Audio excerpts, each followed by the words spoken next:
Saúde. Saúde mental e bem-estar. Doutora Camila. Olá, queridos amigos e ouvintes da Rádio Jovem Pan. O programa Saúde Mental, Comportamento e Bem-Estar de hoje vai trazer um tema especial sobre o álcool. E você deve estar se perguntando, mas por que um tema especial sobre o álcool? Então esse programa ele vai trazer uma preocupação atual que a Organização Mundial da Saúde recentemente assumiu como uma meta prioritária a redução em até 10% do uso nocivo do álcool em até 2025. Além disso, o uso do álcool e outras drogas assumiu o primeiro fator de risco em termos de mortalidade e morbidade. Eu vou explicar para vocês que morbidade é uma série de incapacitações, ou seja, o indivíduo não morre por conta do uso, mas acaba trazendo uma série de doenças ou complicações por conta do uso do álcool. E essas mortes e mortalidades pelo uso do álcool assumiu o primeiro lugar antes mesmo que hipertensão, diabetes, infarto agudo do miocárdio, dentre outras causas. Além disso, houve um aumento do beber pesado episódico entre jovens. Nós também vamos falar um pouquinho sobre o que é o consumo pesado do álcool. E isso é bastante preocupante.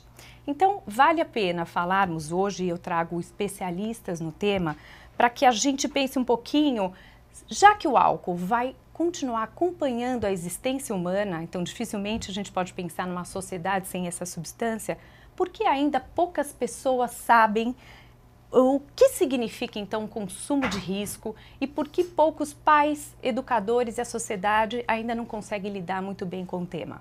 Então, eu trago e estou muito feliz com a presença do professor Arthur Guerra de Andrade, que é médico psiquiatra, titular da Faculdade de Medicina do ABC, em Psicologia Médica, e é o atual coordenador do programa Redenção da Prefeitura Municipal de São Paulo. Tatiana Amato, psicóloga, mestre, doutora e pós-doutora pela Unifesp e trabalha muito com pesquisas de prevenção entre jovens nas escolas. E o professor José Bertolotti, que é psiquiatra, tem mestrado na McGill University, doutorado na Federal do Rio Grande do Sul e durante 19 anos foi um funcionário sênior da Organização Mundial da Saúde. Como eu os conheço bem, a ideia é que a gente possa fazer um papo informal e vou chamá-los, inclusive, pelo nome durante aqui a nossa conversa, tá bem? Então, vamos lá. Vamos começar. Arthur, eu dei um preâmbulo aí em relação às questões do uso do álcool, mas eu queria que você pudesse explicar um pouquinho, então, afinal, o que define o uso problemático do álcool? É uma pergunta que as pessoas fazem, o público não entende, mas quando o uso do álcool é problemático? Bom, Camila, obrigado pelo convite, prazer estar aqui com os nossos ouvintes, prazer estar outra vez com você, Bertolotti, muitos anos, e primeira vez com você, Tatiana, bacana também, é uma honra, obrigado pelo convite. O uso problemático do álcool é um desafio para a medicina há muitos anos. Por quê? Porque, como você já falou, Camila, o álcool ele é uma substância que existe há milhares de anos, provavelmente vai continuar existindo por milhares de anos. Muitas pessoas que fazem uso de álcool o fazem de forma moderada, de forma ocasional. Algumas pessoas fazem já de forma, digamos assim, mais problemática, e algumas pessoas fazem de uma forma gravíssima, já com traços de doença, de dependência, né? Quando que o consumo de álcool passa a ser definido como nocivo ou como um problema? Quando, independente da quantidade, independente da frequência, ele faz mal ou para aquela pessoa ou para quem está no entorno dela, perto dela. Uhum. Os amigos, os familiares, os colegas de trabalho, os colegas da universidade. A pessoa, às vezes, ela passa um tempão, a semana toda, o mês inteiro sem beber álcool. Vai beber uma vez no final de semana, bebe e dirige. Uhum. Bebe e briga. Uhum. Bebe e tem um excesso. Bebe e tem aquele quadro de blackout alcoólico, Bertolotti. Uhum. Então, puxa, mas eu fiquei um mês inteiro, ficou o mês todo. Bebeu e bebeu de forma exagerada, bebeu de forma intensa e trouxe problemas para ele ou para quem está em torno dele. Eu sei que isso é difícil, porque, especialmente, Camila, algumas pessoas acham que, por exemplo, cerveja não é álcool. Não. Beber só se for destilado, se for vodka, uísque, cachaça, ou vinho. Uma cervejinha não vai me causar mal. E nós achamos que não é assim. Perfeito. Cada bebida alcoólica, Tatiana, tem os seus volumes diferentes, porque o teor alcoólico é diferente. Então, a lata de cerveja sempre é 350 ml, porque o teor alcoólico são 4 graus ou 3 graus. Taça de vinho de 150 ml, porque o teor alcoólico são 14 ou 13 graus. E a dose de destilado é de 45 ml, porque o teor alcoólico é de 40 graus, dando mais ou menos 14 gramas de álcool puro para cada um. Camila, eu falo Perfeito. muito. Então você Não, me corta a porque... gente pode fazer algo bastante informal, eu acho bacana. Até, inclusive, enquanto você dizia, eu estava pensando, Bertolotti, que a maior parte da nossa população, inclusive, não sabe que metade dela é abstêmia. Né? Ou seja, metade é abstêmia, mas talvez o prejuízo relacionado ao uso do álcool esteja entre os que bebem. Então, por quê? Né? Como que essas pessoas estão bebendo? Entre os que bebem é uma questão de padrão, é uma questão de comportamento. Qual é isso que se fala tanto, né? Eu estava dizendo aqui na introdução que o beber pesado episódico é um padrão de comportamento do uso do álcool, então eu queria que você pudesse falar um pouquinho sobre isso, que traz uma série de problemas. Então eu queria entender um pouco desse padrão que é problemático. Obrigado, Camila, pela pergunta e por ter me trazido aqui, encontrar o Arthur, conhecer a Tatiana, estar novamente com você. E eu penso realmente, eu trabalho na área de álcool e drogas há muitos e muitos anos e cada vez fica mais difícil convencer as pessoas de que em toda esta área, drogas em geral, álcool é o grande problema. Em vários sentidos, em várias medidas, o álcool mata mais, o álcool incapacita mais, o álcool incomoda mais, mas muito mais que todas as outras drogas juntas, inclusive tabaco.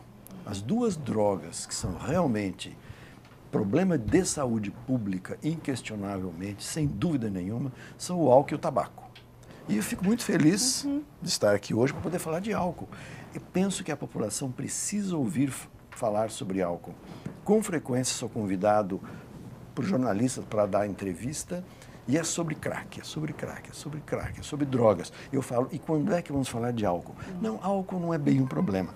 O Arthur acabou de dizer isso, quer dizer, a população não tem uma ideia clara, não tem o conhecimento de que álcool é um grave problema de saúde pública. O OMS diz que é um dos maiores problemas de saúde pública que nós temos.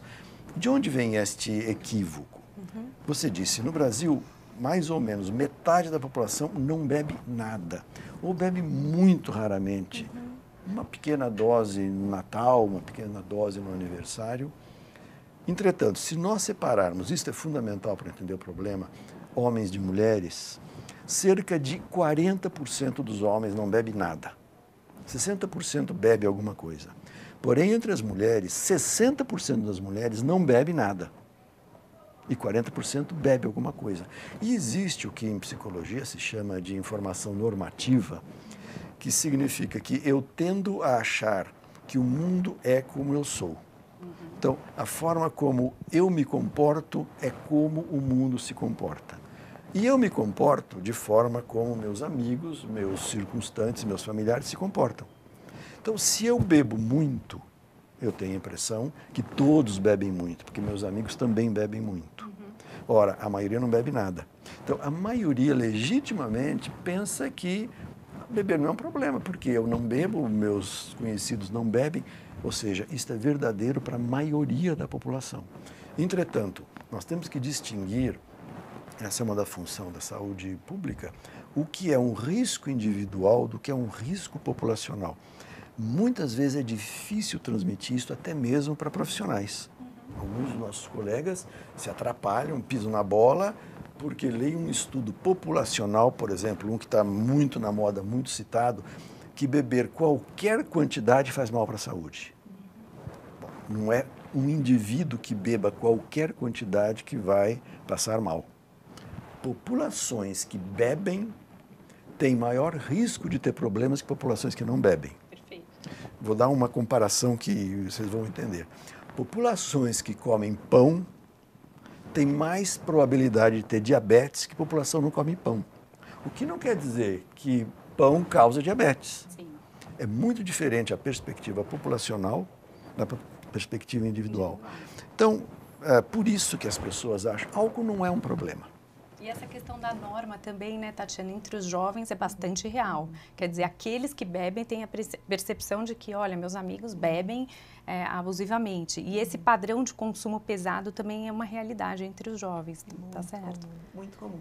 E a percepção deles é muito interessante porque ela é baseada nos pares. Né? Então, eu bebo, a noção de beber muito ou pouco é o colega que está do lado. Né? Se eu bebo menos que o meu colega, que eu acho que bebe muito, então eu estou bem. Né? Sim.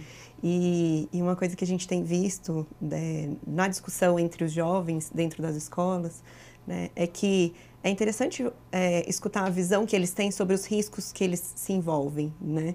E eles veem muitos problemas nas festas que acontecem por conta de beber pesado episódico, por conta de uma embriaguez, ou mesmo aqueles que têm uma frequência maior de consumo. É muito interessante ver que eles percebem, e eu pergunto para eles, como é que vocês aprendem isso? Eles tentando, né, testando e bebendo. E não tem uma orientação exatamente sobre o que é um padrão de consumo abusivo, o que é claro que na adolescência então o que é? Existe... Você podia contar um pouquinho assim, na verdade, o que é a definição do beber pesado episódico? Eu acho importante antes da gente entrar nesse padrão de consumo. O beber pesado episódico ele tem sido entendido quando com uma quantidade de doses, mais ou menos umas 4 ou 5 doses, numa única ocasião. Tá. Né? Então, esse é o beber pesado episódico. E a dose é o que o professor Arthur falou, quer dizer, Exatamente. uma dose é uma lata de cerveja, ou uma taça de vinho de 140 ml, ou então aquele dosímetro, 45 ml de bebida destilada. Então, isso é uma dose. Exatamente. Ou seja, né? é beber pesado, é um padrão de consumir pesadamente, quando a pessoa, no intervalo de 2 horas, ela atinge essa quantidade de bebida consumida. Exato, Perfeito. Exato. Camila, eu penso que este conceito de ingestão episódica que caracteriza o problema, fica mais fácil de entender se nós usarmos a palavra brasileira que é mais corrente, que é pileque. Tá. Em inglês se diz binge drinking, ninguém sabe o que é binge drinking, Sim. que não sabe inglês. É pileque. Pileque quer dizer embriaguez. Sim. E o nosso cérebro, ele reage ao álcool em função de dose. O professor Arthur já falou, a Tatiana falou, e o nosso cérebro, novamente, importante separar homem de mulher para isso, porque o cérebro masculino, ele aguenta 4 doses melhor que uma mulher, por uma questão de composição corporal, de gordura no corpo. E um homem com mais que 4 doses ingeridas em 2 horas, ele está tecnicamente de pileque, embriagado, ou ingestão episódica perigosa. Sim. Para uma mulher, o limite são 4 doses. Bom, aqui a questão é a seguinte, nós sabemos cientificamente que um homem de peso médio, 70, 80 quilos, que tomar 5 doses em menos de 2 horas, o cérebro dele vai estar embriagado, intoxicado, de pileque, embora ele possa achar que ele está bem. Sim. Em geral, ele vai se sentir Aliás, muito bem. a maioria dos jovens fala, você está brincando que isso é beber pesado, Nesse porque isso aí é o que todo mundo bebe. Nesse momento, ele se sente bem realmente. Sim. E uma mulher que tome 4 doses, igualmente vai se sentir muito bem neste momento. Sim. E vai ter dificuldade de aceitar que aquilo é um problema, é um risco para a saúde. Nós temos um estudo muito interessante, no qual foi perguntado para homens e mulheres brasileiros qual que é a dose que eles precisam tomar para ficar embriagados. A resposta é assustadora. As mulheres que responderam esse questionário no Brasil acham que tem que tomar 16 doses para ficar embriagadas. Imagina. De São novo, 4. uma distorção, Uma distorção né, da sua brutal. percepção. E aí as pessoas vão tomar essa quantidade e achar que está tudo bem. Sim. O cérebro está seriamente afetado. Mas, Bertolotti, desculpa, não são só os jovens, hein?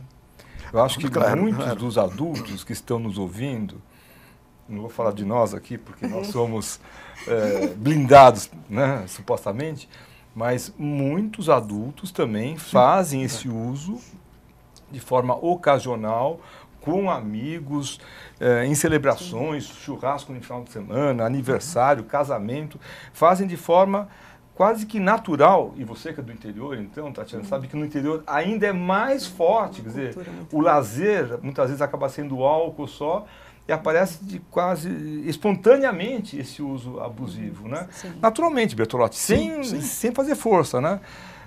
Alguns ficam embriagados mais facilmente, mais rapidamente, outros não, né? E como você disse, Arthur, existe um preconceito em relação ao tipo de bebida. A maioria das pessoas vai achar que, olha, 5 doses de cachaça também é muito. E ninguém vai achar, ou quase ninguém, que 5 cervejas também é muito. Porque a cerveja, como você disse, ela passa por mais inocente, faz mais parte da cultura brasileira, calor, cerveja, esse tipo de coisa. O destilado já fica mais reservado e várias pessoas dizem, você bebe, você pergunta, você bebe? Não bebo, eu só tomo cerveja. Sim. Antes mesmo de eu fazer uma pergunta para a Tatiana, eu queria colocar que essa questão do beber pesado episódico, ou do pileque, ou da embriaguez entre nós brasileiros, é o que está sendo bastante discutido. Quer dizer, que se a gente olhasse para isso, se as pessoas entenderem que isso é muito, a gente conseguiria, então, mudar o padrão do brasileiro e, assim, atingir essa meta, por exemplo, da OMS. Porque o que acontece? Entre os 50% que bebem, 1/4 deles bebe nesse padrão, ou quase 1 em cada 3, né? Geralmente, agora a gente está vendo que é 1 em cada 3. E aí, o que a gente precisa um pouco discutir? Por que esse padrão é problemático? Porque a gente sabe que beber dessa forma, apesar das pessoas terem uma distorção sobre o que é o pileque, vai levar a mais acidentes de trânsito, sexo desprotegido, quedas, né? Mulheres que vão sofrer ali numa facilitação de um encontro sexual, gastrites, hepatites, uma série de desdobramentos, né? Então, acho que a gente precisa dizer isso, porque isso são o que os estudos estão dizendo, e não a percepção das pessoas que isso é ok, né? E aí, a gente falou que independe do tipo de bebida, isso é super importante.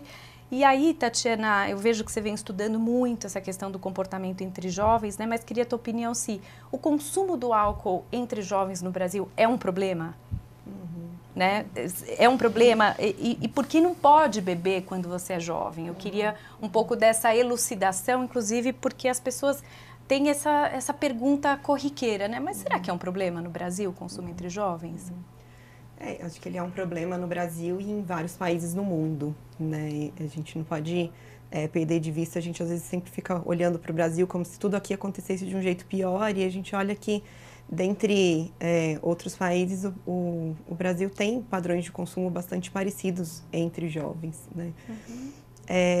E esse consumo, ele é um problema, como vários outros comportamentos na adolescência, eles estão começando. As pessoas estão experimentando o que é se aventurar sobre alguma coisa que elas não conhecem o que está acontecendo, né? E, por exemplo, sobre sexualidade, durante muito tempo houve ausência de informação. E como é que se cuida em relação à sexualidade, né? A doenças sexualmente transmissíveis, ou enfim, a uma gravidez indesejada, por exemplo, né? Mas eu vejo que na área de drogas, a informação, ela ainda, principalmente sobre álcool, e falar sobre padrões de consumo de álcool para adolescentes, é uma informação que ainda é muito blindada, né? Com medo de eles passarem a sentir que estão autorizados, né, a consumir em padrões de consumo menores. Só que a própria Organização Mundial de Saúde deixa muito claro que não existem padrões de consumo seguros para jovens, né, abaixo de 18 anos. E é claro que algumas referências de idade elas vão mudar bastante, né, mas o desenvolvimento, principalmente de regiões cerebrais que são importantes para a tomada de decisão, elas ainda estão acontecendo até 21 anos ou um pouco mais, alguns teóricos e neurocientistas dizem. Mas não só sobre isso, né? Existe uma aventura por aprender muitas coisas nesse momento. E é um momento em que as emoções estão fortes, né? Eu trabalho muito com adolescentes e às vezes eles contando sobre um episódio, alguma coisa que aconteceu, eu sinto calor no corpo, aquela coisa de o que eu faço então numa situação, né? E a gente tem uma cultura de consumo de bebida alcoólica que favorece com que muitas decisões difíceis, às vezes não difíceis, mas corriqueiras numa festa, numa balada, elas precisam do álcool para acontecer, né? Como os meninos coragem para chegar numa menina, as meninas querendo se soltar um pouco mais e não sabem muito como fazer, e as pessoas aprenderam que coragem se toma com bebida, né? E outras estratégias não são trabalhadas. Então, e muitos problemas acontecem, né? Brigas, enfim. Por isso mesmo, de uma forma interessante, a Prefeitura Municipal de São Paulo lançou exatamente uma campanha municipal, né, focando num assunto, álcool, e num subgrupo específico, álcool em adolescentes, contraindicando totalmente qualquer uso de álcool para os adolescentes, né, sabendo que esse é um grave problema de saúde pública. Tentando falar, Bertolotti, com os pais, tentando orientar e tentando mostrar, olha, não dá para admitir o uso de álcool. O uso de álcool nunca é bacana, nunca é legal, nunca é apoiado, né, em termos de saúde. E quanto mais tardio, né? Quanto mais tardio... Quanto mais tardio, menos problemas ele vai ter. Ao contrário, quanto mais precoce, em São Paulo, que nós temos aqui, é que o primeiro contato que eles chamam de batismo é por volta dos 12 anos e meio. Muitas vezes na geladeira da própria casa dele ou dela. Com o irmão mais velho, com o primo, com os amigos, às vezes com o próprio pai, com a mãe, abrindo a geladeira e oferecendo a primeira dose de bebida alcoólica, entre aspas, para não fazer mal, para saber como que é o efeito, não para ficar alcoolizado, embriagado, né? Mas para ter esse contato inicial ainda, às vezes, arraigado à cultura italiana, a cultura portuguesa, a cultura francesa, de que um pouco de álcool não vai fazer mal, mesmo para a criança. Então, a Prefeitura Municipal de São Paulo está focando em não uso de álcool para adolescentes. Esse é o nosso foco. Eu parabenizo você, Arthur. Acho que com Redenção você tem se preocupado com esse tema. Na questão do álcool, é a primeira vez que eu vejo uma propaganda clara, né? Assim, uma medida, o que eu posso fazer para eu ter alguma ação que postergue o problema, né? Uma ação objetiva. Então, essa é uma informação objetiva, porque muitos pais pensam assim, mas se eu introduzir o álcool em casa, deixar ele beber aqui em casa, acham que o problema é esse, a exposição, né, que ele possa ter na rua, quando na verdade não, já tem muitos estudos. Inclusive, o meu doutorado mostrava isso, idade de início do álcool, quanto mais precoce for, mais cedo ele vai ter abuso, mais cedo ele vai ter dependência e muitos mais problemas em relação ao álcool. Eu não sei se isso vai ser abordado no decorrer aqui da nossa conversa, mas esse programa a que o Arthur se referiu, eu penso que além deste mérito incontestável, ele tem um outro, que quem entra no site do programa da Prefeitura é dirigido... Em seguida, se seguir no programa, ele é dirigido aos pais. Porque existe uma tendência que eu considero perniciosa de transferir a responsabilidade dessa educação de jovens para a escola. Sim. Como se a escola tivesse a obrigação de ensinar, além de ler, escrever, fazer cálculo, geografia, história, ensinar comportamentos que deveriam ser aprendidos em casa. Então, existe uma pressão muito grande sobre a escola, que exonera, libera a família e os pais da responsabilidade. Não, a escola vai ensinar como é que se bebe, o que é que se faz, eu não tenho que entrar nesse campo. Isso eu acho fundamental. Até, a gente tem uma especialista aqui, é até legal, porque eu venho estudando sobre isso, vendo as matérias no jornal, e as pessoas dizendo, olha, dar uma palestra numa escola pode ser até contraproducente, vai trazer um efeito contrário, vai fazer o jovem ficar interessado sobre aquele tema. E quando, na verdade, você precisa dar ferramentas, né, para a escola, e as ferramentas corretas, né, de orientação, quer dizer, qual é a melhor ferramenta que você dá para a escola, e os pais também precisam disso. E eu sei que vocês têm um programa, né, que está sendo estudado, eu queria que você falasse um pouquinho, aproveitar eu acho que o Bertolotti trouxe uma questão, é isso mesmo, né, não é delegar, mas se for trabalhar a escola, que é onde a criança ou o adolescente passa grande parte do seu tempo, então como trabalhar nesse contexto? Depois eu falo qual é a melhor ferramenta, hein? Tá bem. Mas eu falo depois de você Depois, senão... Arthur. Vamos lá, Tatiana. Então, a gente tem sim trabalhado muito a questão da educação sobre álcool nas escolas. É uma dificuldade muito grande dos professores abordarem esse tema dentro das escolas. As ações pontuais, como você disse, sobre palestras, elas têm um efeito dúbio, muitas vezes. A gente não sabe o que os alunos vão fazer com essa informação que é passada. Então, qualquer informação que for passada, ela precisa ser trabalhada. E ouvir sobre esses alunos o que eles pensaram sobre isso, que é o que muitas vezes não é feito, né? Um dos pilares do programa, o programa que a gente está trabalhando com pesquisa, se chama Peraí, né? Peraí, a gente costuma apresentar que é uma forma de pensar de forma divertida sobre um assunto que é sério, né? Então, peraí, será que é isso mesmo? Oi, peraí, vamos pensar?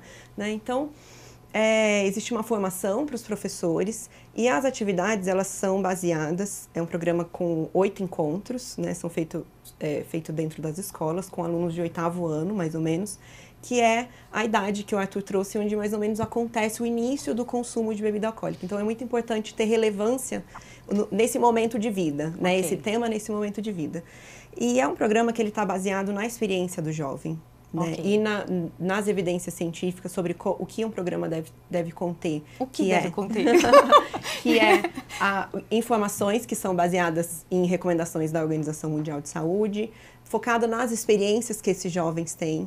Então, por exemplo, como acontece o metabolismo do álcool e por que essa informação pode ser tão útil para que eu tome decisões seguras no momento de uma festa. E eu não estou falando só do consumo do próprio jovem, né? Eu estou falando, são várias coisas que acontecem em festas, brigas, abusos, a gente estava conversando antes aqui do programa, né? E os jovens, eles não têm informações que são úteis para que eles tomem decisões seguras. Né, que é, por exemplo, saber o tamanho de uma dose, o efeito que essa dose tem. Né, no próprio site do GREA, eu costumo recomendar, porque existe lá informação sobre o metabolismo do álcool, né, quanto tempo uma dose leva para ser metabolizada no organismo e como é que essa informação pode ser útil. Né? Então, são discutidas situações que são trazidas pelos próprios jovens e estratégias para se manter em segurança enquanto coisas acontecem. Né? É importante a gente entender que o consumo de álcool e de qualquer droga, ele não é recomendado que aconteça, ele é definitivamente a principal recomendação que a gente deve ter para qualquer jovem, qualquer família que venha pedir orientação, é que o consumo ele não aconteça antes dos 18 anos, né? Mas o que a gente vê nos estudos com estudantes é que até o final do ensino médio, mais da metade já experimentou, já teve alguma experiência, né? E 30% já se embriagou, né? É muita gente, né? E é muito diferente a probabilidade de ter problemas com um jovem que não consome drogas, ela é muito menor do que aquele que consome só um pouquinho. Né? E aquele que consome só um pouquinho também tem muito menor probabilidade de ter problemas do que aquele que se embriaga com frequência. E isso precisa ser discutido. Né? Com o jovem diretamente. Com o jovem diretamente, né? Tá. Procurando buscar estratégias que possam colocá-los em maior segurança. Né? Uma rede de apoio, contar com os colegas, que é o que eles mais fazem. Né, contar com os colegas, identificar situações que eles estejam completamente desestabilizados emocionalmente e que eles estão indo para uma festa e aquilo se torna uma vulnerabilidade muito grande para que perca-se o controle do que está acontecendo, do consumo de bebida, para que esteja vulnerável para opiniões externas e para qualquer coisa que esteja acontecendo dentro da festa. Né? Então, quando a gente faz rodas de conversa nas escolas, perguntando para os jovens como eles acham que isso deve acontecer, eles falam exatamente assim, conversando abertamente, apostando que eles são capazes de tomar decisão. Ou seja, eles identificam os problemas que eles vão enfrentando no dia a dia e vocês vão dando ferramentas para eles para mostrar qual teria sido a melhor saída. Possíveis soluções. Para situações que já aconteceram o consumo e para situações que o consumo ainda não aconteceu. Eu vou entrar agora numa temática que muitas vezes as pessoas nos perguntam e têm uma dúvida.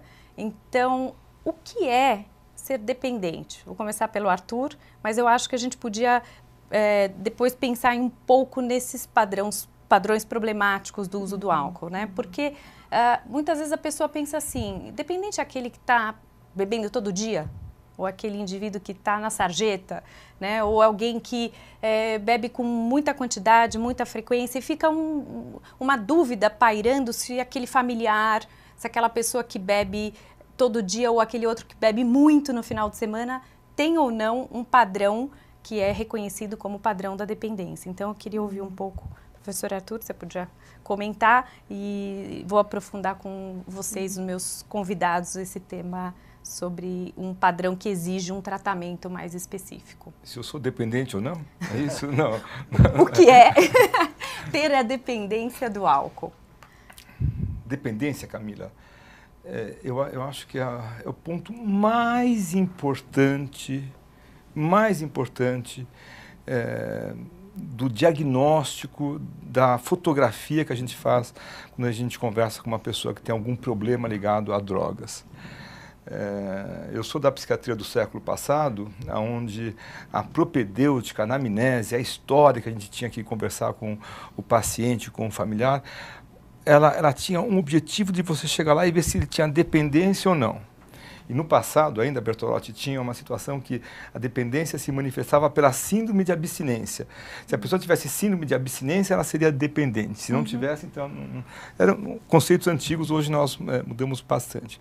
O dependente é aquela pessoa que ficou gravemente doente por conta da ingestão de alguma substância psicoativa que faz com que ela não fique bem sem ela mais. O dependente... Claramente tem 3 situações que acompanham bastante. Em primeiro lugar, é comum ter uma negação. O dependente não fala assim, doutor Arthur, eu estou vindo aqui porque eu tenho uma dependência do álcool. Ele, em geral, ele fala, não, eu não tenho dependência, eu não bebo em excesso. Minha esposa que está inventando essa história.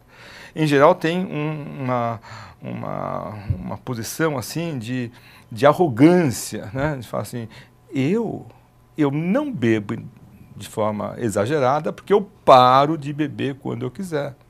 Eu tenho esse controle. Bertolotti, só esse ano, 2019, eu já parei de beber 8 vezes.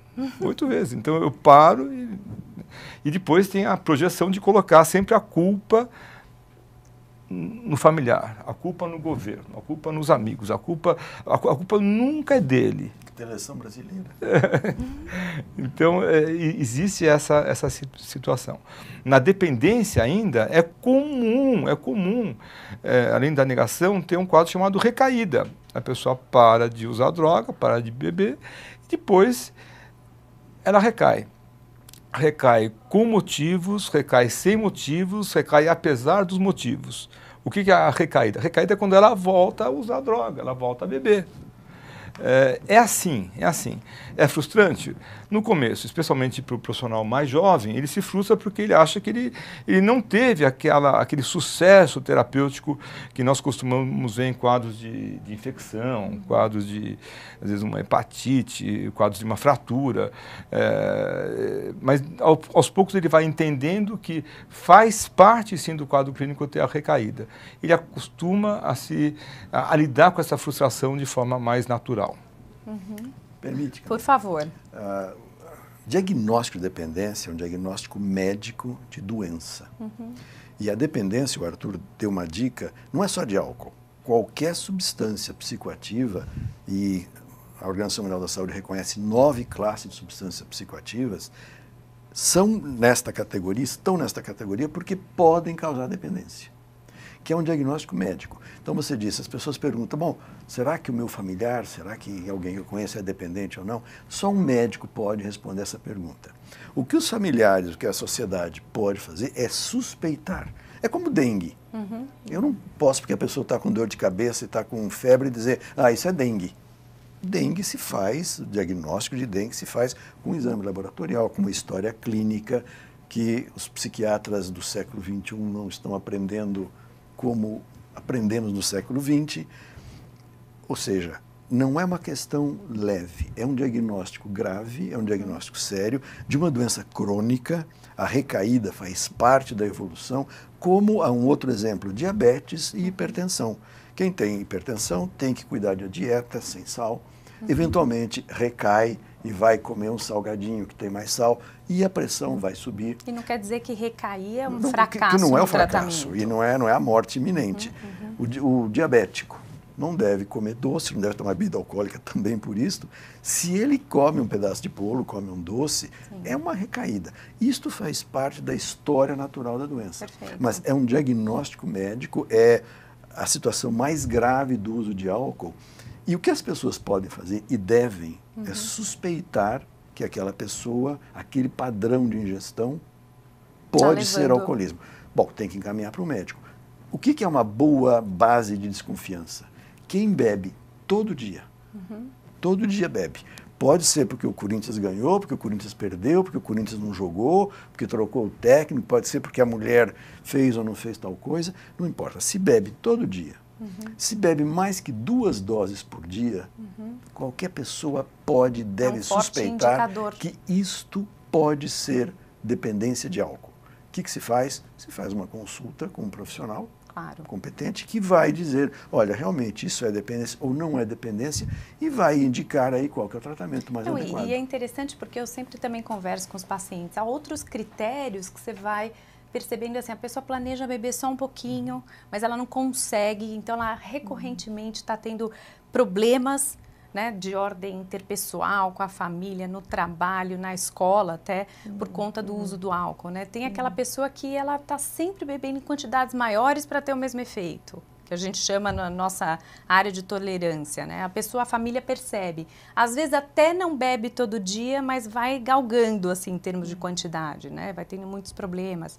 Alguns até têm aquela coisa de, ao parar, tem os sintomas da abstinência, mas não é todo mundo. E né? aí já é uma dependência avançada, uma dependência, exato, num padrão bastante avançado. Então, essa recorrência de problemas, né? E a gente fala recorrência porque, claro, você beber pesadamente ou se embriagar e se envolver num acidente de trânsito pode ser algo episódico, mas você se envolve em acidentes ou você já até desenvolveu uma doença crônica por conta do uso do álcool e continua bebendo, isso é um forte indicador de problemas. Então, realmente é um padrão de gravidade. É que por muito tempo falava-se dos problemas do álcool em relação à dependência. E o que a gente está conversando aqui hoje é que o álcool pode ser, essa questão relacionada ao uso do álcool pode ser tratada não só a gente pensando nessa pessoa que chegou nesse ponto. Inclusive, um estudo que nós fizemos mostrou que com 26 anos, muitas pessoas já têm problemas graves e com 36 é a idade média para dependência. Então, não precisa estar lá na frente, né? Camila, Desculpe interromper. Eu falei a questão de beber todo dia e beber mais que 2 doses por dia. Existe o diagnóstico da dependência é feito por 6 critérios que o médico avalia e tem que ter 3 ou 4 daqueles 6, mas existe um que é algo comportamental e que nós podemos perceber, a família pode perceber. Você mencionou, eu só quero ressaltar isto. Perfeito. Quando o indivíduo continua bebendo, apesar de ter a evidência de consequências negativas, que pode ser doença física, pode ser doença psíquica ou problema social e familiar, isto é um forte indicador de dependência de álcool. Se sistematicamente há conflitos familiares com cônjuge ou com filhos ou no trabalho, e o indivíduo percebe isso e continua bebendo, apesar disto, a suspeita é muito forte de dependência. Sabe o que eu faço, Bertolotti? Eu atendo pacientes com dependência há muitos anos. Então a gente vai apurando, a gente vai, né, detalhando isso daí. Hoje chega alguém no meu consultório, eu peço para parar de beber. Mas, doutor, eu não vim aqui por causa do álcool só. Então, eu queria que você parasse de beber, porque eu vou te dar um remédio, dependendo do que você tiver. Se o seu problema é drogas, tem que parar de beber. Mas eu não sou alcoólatra, eu bebo socialmente. Então, eu quero ver se você consegue parar de beber. Quem não consegue parar de beber, tem a dependência, né? O dependente vai se irritar e não vai querer ficar sem beber álcool. Quem não tem a dependência vai falar, tá bom, eu vou seguir a opinião desse médico aí. Então, todo mundo que entra no meu consultório vai parar de beber. Triagem. Às vezes a pessoa entra para vender um conjunto no mesmo prédio, vai parar de beber também. Todo mundo entrou, eu quero que fique sem beber para ver se essa pessoa tem dependência ou não. Tem uma coisa bem interessante nesse caminho para o desenvolvimento da dependência, né? Eu vejo muito que com jovens o medo das famílias e dos pais é que eles se tornem um dependente, né, de qualquer droga. E quando, na verdade, muitos problemas acontecem antes disso, né? Achei interessante você falar, Camila, da média de idade, né? 26 anos, às vezes 35 anos, porque o álcool é uma droga em que a dependência ela demora mais para se instalar do que para o tabaco, por exemplo, que é uma droga que rapidamente as pessoas se tornam dependentes dela, né? Ou cocaína e tal. Mas no trabalho com jovens, a principal questão em relação à dependência, né? Não dá tanto foco para isso na hora de conversar com esses jovens, mas mais aos problemas que estão presentes naquele momento, né? Porque se dá muito foco à dependência, que é um medo muito grande que as pessoas têm, mas a dependência está muito longe na cabeça daquele menino de 15 anos ou de 16 anos, né? E aquilo pode ser uma coisa que para ele não faz muito sentido. Quando, na verdade, muitos outros problemas já estão acontecendo, né? Brigas e outras questões. Isso ainda não é uma dependência. Perfeito. Mas, Tatiana, eu acho que a comunicação dos pais deveria ser mais clara, mais direta. Acho que os pais às vezes ficam, será que eu devo falar que não deve beber? Será que um pouquinho só? Mas como é que fica? Eu acho que os pais deviam falar assim, não pode, não deve, eu não vou ajudar, eu não quero, na minha casa não vai beber, etc. Tal.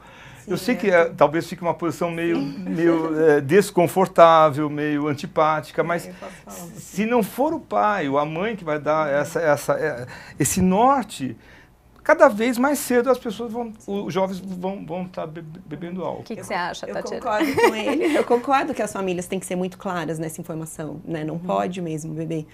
Mas eu costumo, quando eu estou conversando com os professores, por exemplo, eles estão numa sala de aula com 30, 40 alunos e cada um vem de uma família diferente. E nem todas as famílias concordam com isso. É um caminho mais arriscado?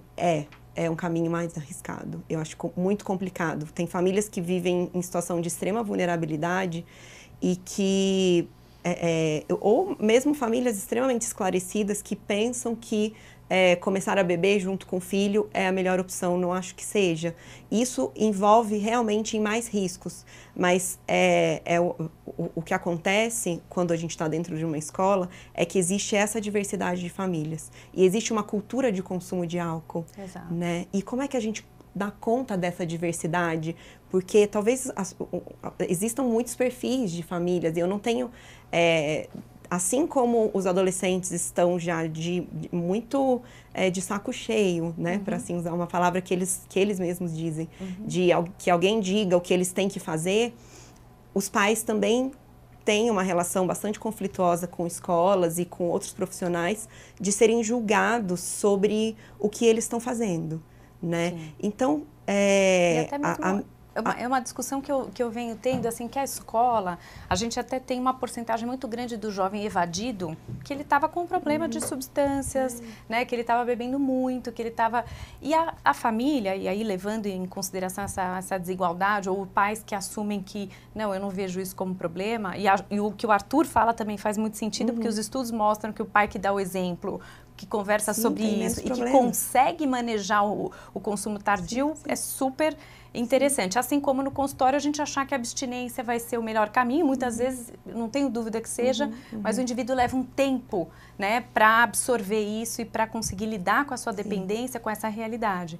Agora, o que a gente vê é que a escola precisa tratar esse tema com mais tranquilidade, ou seja, se você vem com um linguajar muito duro, ou eu não aceito isso aqui, não é o dado de realidade que a gente tem para a nossa sociedade. Então, eu acho que a gente precisa pensar nisso, até porque o que falta nesses modelos é uma escuta, uma ouvidoria, o jovem que estou bebendo, esse consumo talvez seja sintoma de alguma outra coisa. Estou certa, Bertolotti? Camila, eu acho que é o Harari, o autor desse Sapiens, esse best-seller, que disse que a nossa sociedade hoje sofre de um problema que não tinha nome, que ele deu o nome de culturismo.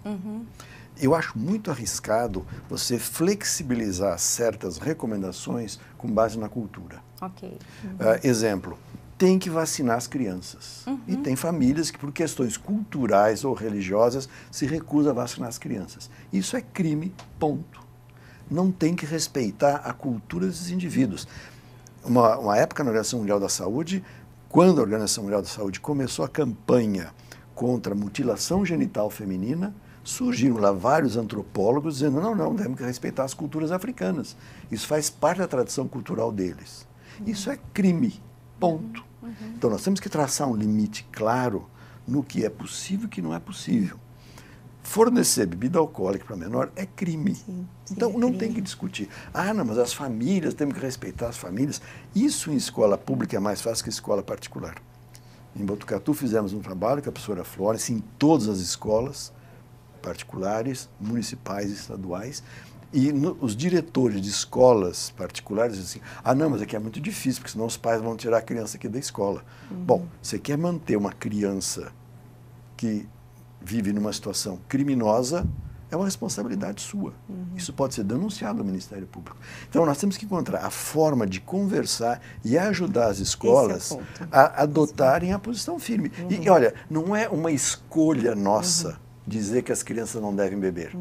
Isso tem toda uma documentação mais que sólida, inclusive, mudou que nós temos que criar isso aqui. Eu acho que é mais do que isso. Olha, assim, quem que defende o uso de álcool por adolescentes? Quem que defende? Há muitos pais então, defendem. Mas eu falo assim, a medicina, desculpa, são 10, 15 mil anos atrás de mim, a medicina não defende isso. A esse é o limite, não tem nenhum médico que fala assim, ó, eu acho que é bom um pouquinho só. Exato. Então, não conta com a medicina, não conta com a ciência para poder ajudar você nisso aí. Não pode. Ah, mas é difícil. É difícil, por isso mesmo, não pode mesmo. E vamos trabalhar juntos para tornar isso uma realidade. Então, se a medicina não defende, a indústria do álcool defende? Claro que não. A indústria do álcool fala, ó, acho que é bom o nosso consumidor de 15 anos aí. Não. Tudo que eles não querem é isso, né? Fica pior ainda para a imagem deles. Quem que defende? O dono do bar? O dono do bar ele vai lucrar mais se vender para menor de 15 anos de idade? Ele acha que sim, talvez. Sim, mas ele não vai lucrar porque a gente sabe que ele vai muito importante nessa discussão. Então, alguém está lucrando com isso, né? Porque se não é a medicina, não é a ciência, não é a indústria, tem alguém que está lucrando com isso daí. Eu acho que esse culturismo.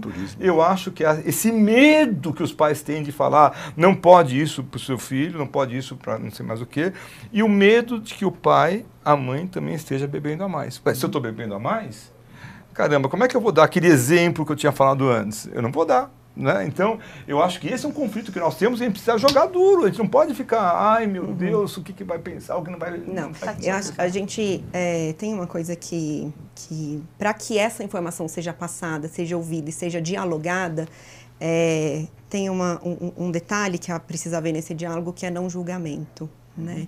Existe uma recomendação muito clara, que é não consumir para menores de 18 anos, é o mais seguro, é o que a escola deve recomendar, é o que os pais devem recomendar, mas lidar com a realidade de que isso acontece e transformar essa realidade, é importante ouvir diferentes culturas, diferentes opiniões sobre isso, e existem famílias, como o professor Bertolotti disse, que acreditam nisso. E como é que a gente lida com essa informação para passá-la de forma mais dialogável possível, porque é isso que a gente quer com a prevenção, né? A gente quer transformar as pessoas e elas também querem ter uma vida mais segura e mais saudável, né? E transformar a visão que elas têm sobre aquele fenômeno. Entendeu? Que muitas famílias acreditam que não tem problema essa cultura de se embriagar todo final de semana no churrasco. A mensagem tem que ser clara. A mensagem tem que ser clara. Mas a nossa mensagem não é clara. A gente fala, pode ser, quem sabe, tal. Não pode. Ponto. Uma pergunta até que eu queria fazer, Bertolotti, assim, a gente tem uma política de tabaco que é um sucesso. Sucesso para todo mundo. Então, o que acontece? Aí vamos falar em termos políticos, porque a questão do uso do álcool é multifatorial. Acho que a grande complicação de tudo isso, e é bonito esse debate, porque sim, deveria ser esse sentimento que a gente tem de não expor nossos jovens ao uso do álcool, a acidentes, a sexo desprotegido e a ficar dependente mais cedo e tal, mas a gente sabe que depende do quanto ele usa, o quão cedo, como que é a sua questão familiar, se é homem ou se é mulher, pelos efeitos do álcool no corpo. A legislação que a gente tem, se o dono do bar está treinado para aquilo, para não vender, porque a lei ela pune quem vende álcool para menores. Quer dizer, toda essa complexidade, qual é a dificuldade nos dias atuais de fazermos uma política, então, efetiva? Você citou o exemplo do tabaco, que eu acho muito oportuno, porque o Brasil tem um programa de redução do tabagismo que é citado mundialmente, um programa extremamente bem sucedido, muito bem montado, muito bem organizado, que decorre internacionalmente do que é a Convenção Quadro contra o Tabaco, que só foi possível a partir de um fator que mudou, virou o jogo. Foi quando ficou claro para as populações, independentemente de fumar ou não fumar, que quem não fuma se prejudica pela fumaça de quem fuma. Quando a sociedade identificou que o dano para os outros existia, era real, aí a sociedade tomou uma posição que permitiu medidas antipáticas, medidas repressivas, que começou assim, historicamente. Olha, não pode fumar em restaurante. Então não venha mais nesse restaurante. Bom, daqui a pouco você não vai em nenhum restaurante.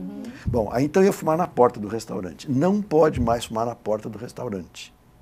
Outro dia eu ouvi uma pessoa dizer que não quer ir mais para a Suíça, porque agora na Suíça é proibido fumar até em parque público. Bom, é a percepção de uma sociedade informada que aquilo é um risco.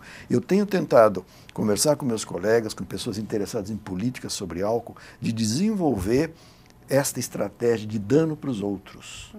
Porque no álcool, em relação ao álcool, existe uma enorme quantidade de dano para os outros, que não está ainda bem documentada, que eu saiba. Tem um estudo feito aqui na cidade de São Paulo que mostrou que a população interrogada que não bebe, 51% já tiveram consequências sérias causadas por alguém que bebeu. Desde acidente de carro, está na calçada, atropelado por um motorista embriagado, até ser agredido por um indivíduo embriagado na rua ou dentro de casa. Um cônjuge bebe, alguém da família bebe, sai briga, incomoda. No trabalho, principalmente pessoas que trabalham em turnos, relatam dificuldades porque tem que dobrar o turno porque o colega que vinha substituir bebeu demais e não vem. Então, quando nós medimos o impacto nos que não bebem, da bebida daqueles que bebem, se nós conseguirmos informar a população disso, vai mudar a situação. Sim. Porque aí nós vamos ter do nosso lado um contingente, que é a maioria, que nos permite aí aplicar medidas que são lógicas, que são científicas, que têm base em evidência, em pesquisas, mas que são antipáticas. Hoje ninguém reclama de que não pode fumar no restaurante. Vocês são jovens, não se lembram. Arthur vai se lembrar o horror que era viajar de avião na década de 70 e 80. É possível. O avião era um fumacê. Medidas restritivas que têm um impacto. E hoje se diz, olha, não pode fumar em avião. Ah, que pena para quem fuma. Não pode fumar no restaurante. Ah, que pena, fumar lá fora. Não, e como nós estávamos falando, nessa questão do álcool na nossa cultura, hoje, se pensarmos toda essa complexidade, né, todos os fatores implicados na questão do uso do álcool, ajuda a pensarmos medidas que são mais eficazes, porque elas focam em determinados pontos. Né? Então, por exemplo, protagonizar o jovem nos seus conflitos. Então, a gente não está falando de uma substância, a gente está falando nesse mundo, quais ferramentas ele pode ter para lidar com aquela questão. Né? Uma habilidade que ele tem para dizer não para as coisas, né? Porque é parte da juventude você querer fazer parte do seu grupo, você está formando sua personalidade, o teu senso de cidadania. Ousar.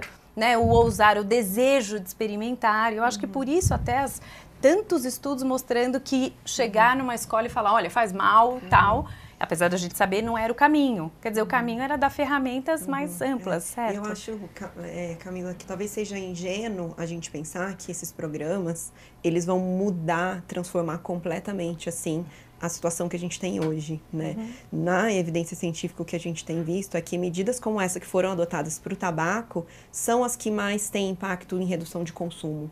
Então, se a gente quer realmente reduzir consumo de bebida alcoólica, é preciso regulamentar isso de uma forma como foi feito com o tabaco, né? Porque com a educação, várias avaliações de programas no mundo inteiro mostram que as menores mudanças em relação ao padrão de consumo que a gente tem são os programas educativos. Sim. Né? Não quer dizer que eles não sejam importantes, eles estão formando cidadãos, estão formando opiniões, mas não foi só porque as pessoas foram educadas e decidiram não consumir só o tabaco que houve essa redução de consumo, foi porque houve uma restrição do espaço onde ele podia ser consumido, houve uma série de restrições de venda, de propagandas do valor que essa droga está associado dentro da sociedade, do glamour passou ao câncer. Sim. Né? Então, tudo isso influencia muito o consumo. E você falou da disponibilidade. O Brasil tem uma peculiaridade estranha, bizarra, que não existe a necessidade de alvará para vender bebida alcoólica, que existe na maioria dos países que tem uma política adequada em relação ao álcool. Qualquer um pode vender bebida. Né? Em reuniões internacionais, às vezes é difícil explicar para as pessoas que no Brasil se vende bebida alcoólica em padaria. E o Brasil tem mais pontos de venda, isso medido, de álcool do que de leite. No Brasil se vende a mais pontos de venda de álcool que de leite, sem nenhum controle. Há países que controlam isto, obrigando a ter um alvará para poder vender bebida, outros não vendem bebida se não tiver comida, não pode beber sem comer. Até países com estrutura muito mais organizados, o Canadá, por exemplo, no Canadá pode-se comprar cerveja no supermercado, mas não bebida destilada. Só o governo vende bebida destilada. Existe uma corporação do governo que vende as bebidas destiladas. E tem horário de abertura e fechamento, e depois, das 6 da tarde de sexta-feira, não se compra uma garrafa de bebida destilada. O Brasil é totalmente frouxo. A gente acabou pendendo para essa questão da adolescência, porque o adolescente foi visto como parte desse processo do problema do álcool no Brasil, né? E a gente pensar nisso, acho que a gente vai conseguir vários ganhos, né? Seja dentro da escola, seja dentro de casa, ele sozinho tentando se colocar nesse mundo cheio de novas questões, né? E uma coisa que eu queria debater com vocês, que eu acho que extrapola um pouco a questão do álcool, é que recentemente até vi, Arthur, você participando no jornal, uma matéria enorme sobre o comportamento dos jovens, a questão da depressão, dos transtornos do impulso, da ansiedade, aumentando muito, isso já com cifras bastante preocupantes na nossa cultura. Não estou falando de outros países, porque eu acho que esse é um movimento que está acontecendo por conta se a gente pensar as novas mídias, as formas deles se veem perante a sociedade, quer dizer, eles tomando padrões do que é o correto, ou do sucesso, ou de como ele vai ter sucesso na sua vida pessoal, empreendendo ou não, várias novas modalidades de discussão. O que eu coloco para vocês será que esse mundo, ou da forma com que ele está se organizando, faz com que o jovem conflituoso apele para o uso do álcool? Quer dizer, isso pode ser um problema? E se for, qual uma medida que a gente podia usar para orientá-lo a se colocar, a enfrentar, para ele não caminhar para isso, né? Para um sofrimento maior, e que eu acho que o álcool entra nessa conta. A gente está falando muito da questão do uso de substâncias, mas não o culturismo, eu estou dizendo, né? Uma questão da cultura mesmo. Quer dizer, nós passamos por mudanças, né? Seja econômicas, seja culturais, seja conflitos dentro de casa, que cada um usará as suas ferramentas de enfrentamento para aquela questão, né? Pode ser por aí. Quer dizer, a gente olhando isso, é possível de uma maneira mais complexa buscarmos saídas para que o elemento de enfrentamento do jovem não seja esse, né? Então, eu queria ouvir um pouco vocês. Eu acho que é uma questão que passa pela percepção nas rotinas de trabalho de vocês, se isso está acontecendo mesmo, né? Quer dizer, a gente está lidando com esse jovem? Deixa eu falar então, Camila. Eu tenho muito contato no meio universitário. Eu trabalho em 2 universidades, na USP e na Faculdade de Medicina do ABC.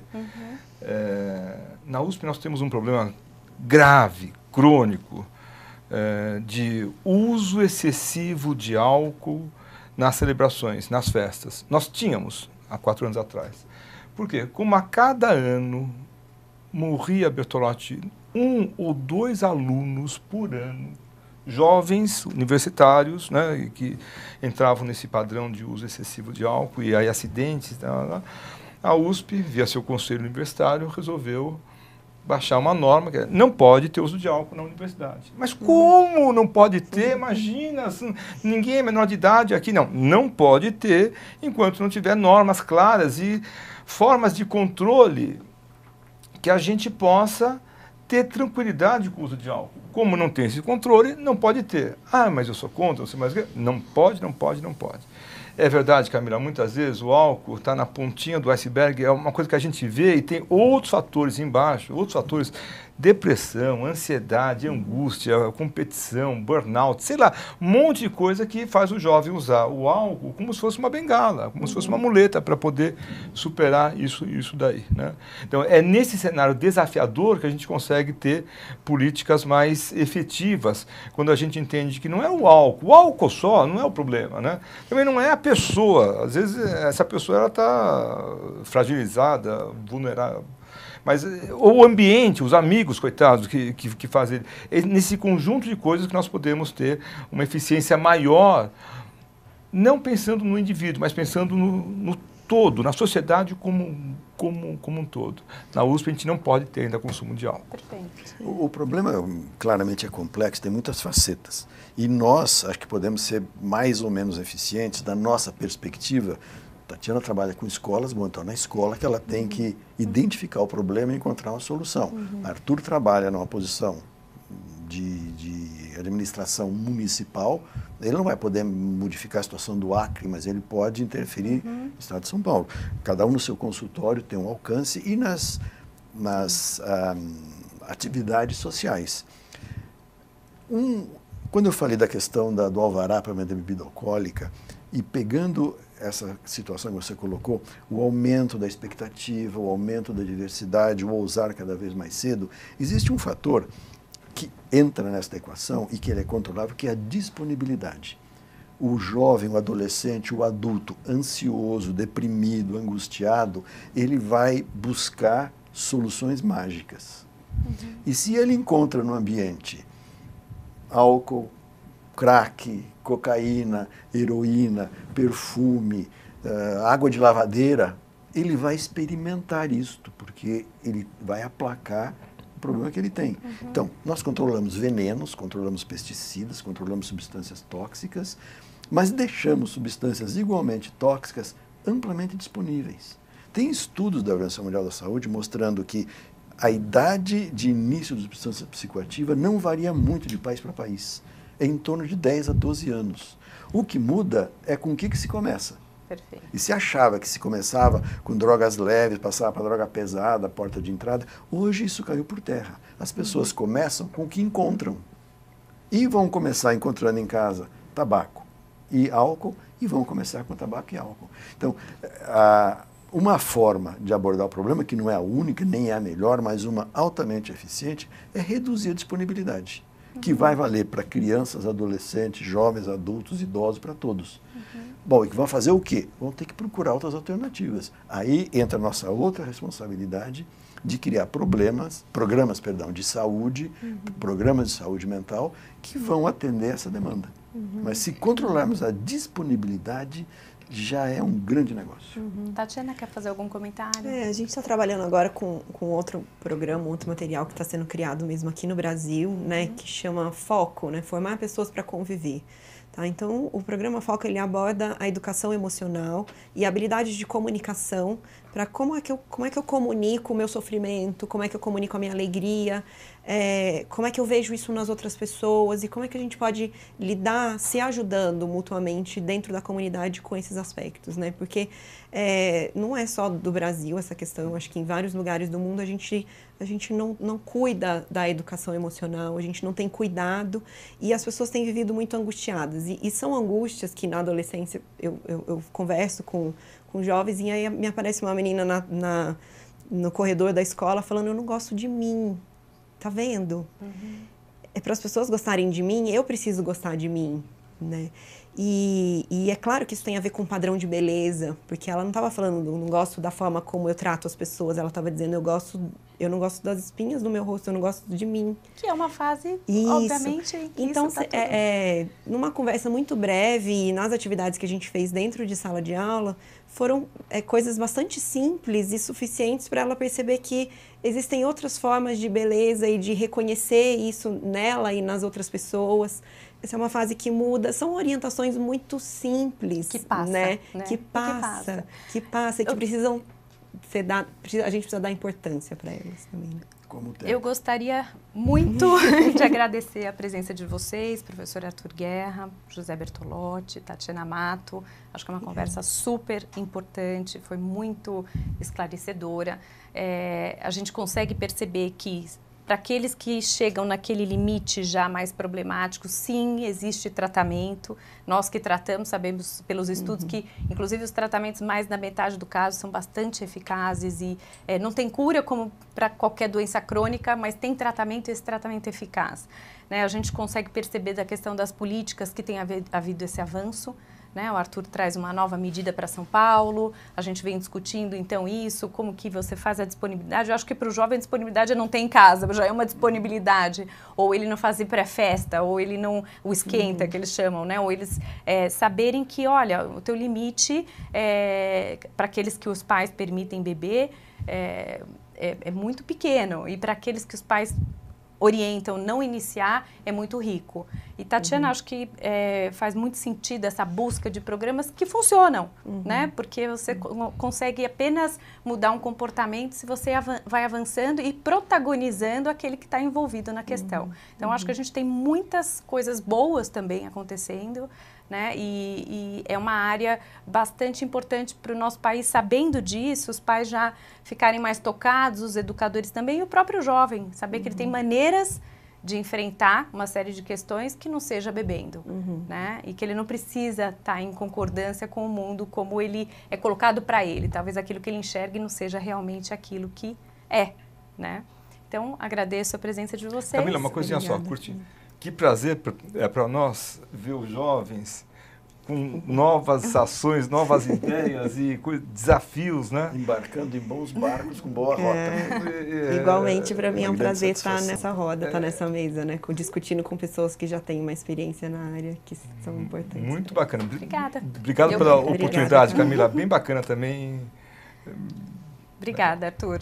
Obrigada, Bertolotti. Obrigada, Tatiana. Obrigada. Caso queira fazer um comentário ou sugerir algum tema, escreva para doutoracamila@jovempan.com.br ou no YouTube Jovem Pan Saúde. Até a próxima. Saúde. Saúde mental e bem-estar. Doutora Camila.